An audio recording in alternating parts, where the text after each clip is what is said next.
मी रोहणा या गावाचा रहिवासी आहे आणि आज परमपूज्य श्री संत सावता महाराज यांची पुण्यतिथी या निमित्ताने या ठिकाणी कार्यक्रमाचं आयोजन केलं आहे। हा कार्यक्रम आम्ही गेल्या 40 वर्षापासून या ठिकाणी राबवत आहे आणि या कार्यक्रमामध्ये आमच्या गावातले सर्व बाल गोपाळ वृद्ध तरुण महिला सर्व सहभागी होतात आणि या कार्यक्रमामध्ये दिंडी अर्चना ह्या सर्व गोष्टी पूजा पाठ वगैरे सर्व गोष्टी या ठिकाणी होतात आणि या सर्व मागचा उद्देश फार महत्त्वाचा आहे। संत सावता महाराज यांचं जर चरित्र आपण वाचलं तर यांच्या चरित्रामध्ये आपल्याला असं लक्षात येतं की संत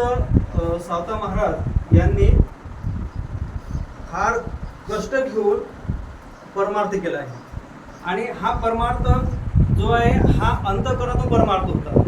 तर आपण सावता महाराजच्या चरित्रामध्ये ह्या पण गोष्टी पाहतोय की सावता महाराजनी आपल्या शेतामध्ये फुलं फळं भाजीपाला ह्या सर्व गोष्टी पिकवल्या आणि त्यांनी प्रत्येक गोष्टीमध्ये भगवंताला एखाद्या मूर्तीमध्ये किंवा एखाद्या फोटोमध्ये न पाहता स्वतः आपल्या हृदयामध्ये अनुभव केलं आणि बरेचशा अभंगामध्ये त्याच्यानंतरच्या चरित्रामध्ये असं पण दिसून येतं आपल्याला की संत सावता महाराजांच्या शेतामध्ये काम करताना विठ्ठल पंढरीचा पांडुरंग जो आहे हा त्यांनी शेतातल्या भाजीपाल्यामध्ये त्याच्यानंतर कांदा भाजी जे आहेत मुळा याच्यामध्ये सर्वांनी भाजी याच्यामध्ये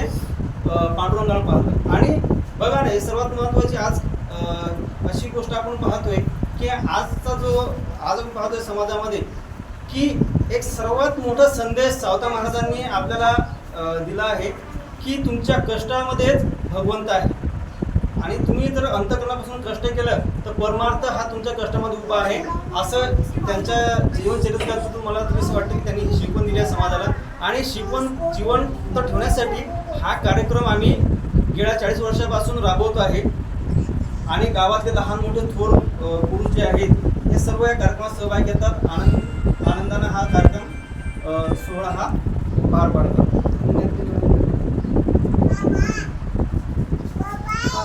धन्य ते अलंकार रत्नाची ते खाणं जन्मला निदान सावता तू सावता सागर प्रेमाचा आगर घेतला अवतार माळी आगरी अशी शिकवणूक श्री संत सावता माळी यांनी दिली।